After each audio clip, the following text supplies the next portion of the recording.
Assalamualaikum warahmatullahi wabarakatuh. Perkenalkan, nama saya Andrian Syahnur. Dalam video ini saya akan membahas sedikit saja topik mengenai tentang bisnis internasional. Nah, bisnis internasional adalah suatu aktivitas perdagangan yang dilakukan oleh suatu negara dalam bentuk perjanjian antara kedua belah pihak negara satu dengan yang lainnya. Nah, di dalam bisnis internasional ini kita juga mengenal perdagangan internasional. Nah, perdagangan internasional juga sama dengan bisnis internasional. Ada tiga jenis di dalam perdagangan internasional ini.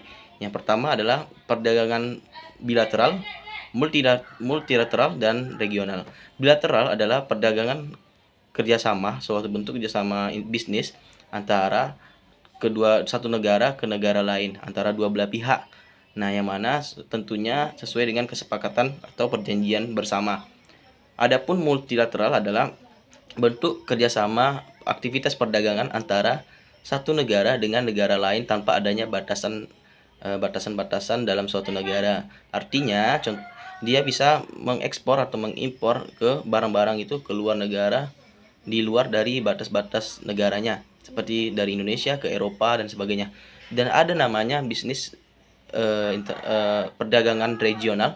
Regional ini adalah suatu bentuk kerjasama bisnis yang mana kerjasamanya itu antara region atau di dalam batas negara itu. Contohnya perdagangan di antara ASEAN, negara sesama ASEAN.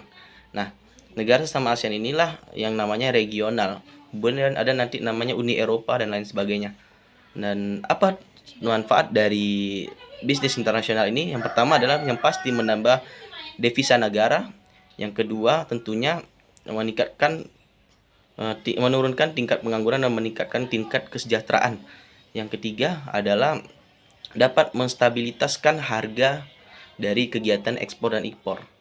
Dan yang terakhir adalah tentunya menambah pendapatan secara internal maupun eksternal. Nah, yang saya sorotin dalam video singkat ini ialah bagaimana contoh kita mengekspor, ya.